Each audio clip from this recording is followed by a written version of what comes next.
अगर आपने भी स्टॉक मार्केट से पैसा कमाया है तो सिर्फ आईटीआर फाइल करना ही इनफ नहीं है, सही आईटीआर फॉर्म चूज करना भी उतना ही इंपॉर्टेंट है। यहाँ पर हर साल बहुत सारे इन्वेस्टर्स एक कॉमन सा मिस्टेक करते हैं, वो सिर्फ सैलरी देखकर आईटीआर फॉर्म चूज कर लेते हैं। बट इनकम टैक्स डिपार्टमेंट एक और चीज देखता है, आपने वो पैसा कैसे कमाया है, और यही डिसाइड करता है कि आपको आईटीआर 1, आईटीआर 2 या फिर आईटीआर 3 फाइल करना चाहिए। सबसे पहले आईटीआर 1, अगर आपके पास सिर्फ सैलरी इनकम है या फिर सैलरी के साथ कुछ limited long term capital gains है जो कि अलाउड लिमिट के अंदर है, तो आईटीआर 1 फाइल कर सकते हैं। लेकिन अगर आप स्टॉक्स या फिर म्यूचुअल फंड्स में इन्वेस्ट करते हो और शॉर्ट टर्म या फिर long term capital gains earn करते हो, तो जनरली आईटीआर 2 सही फॉर्म होता है। नाउ कम्स द पार्ट जहां अधिकतर लोग थोड़े कंफ्यूज्ड फील करते हैं। अगर आप इंट्राडे ट्रेडिंग या फिर एफएनओ ट्रेडिंग करते हैं तो टैक्स डिपार्टमेंट इस इनकम को बिजनेस इनकम मानता है, कैपिटल गेन्स नहीं, और बिजनेस इनकम के लिए generally ITR 3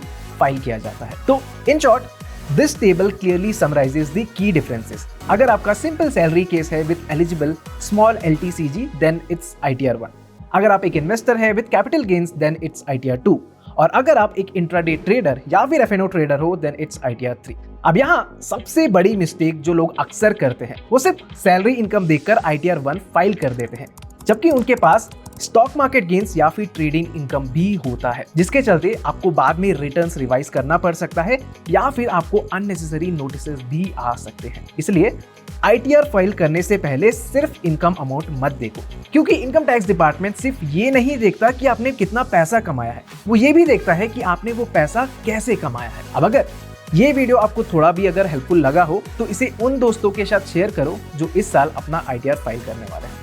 Investments in security markets are subject to market risk. Read all the related documents carefully before investing.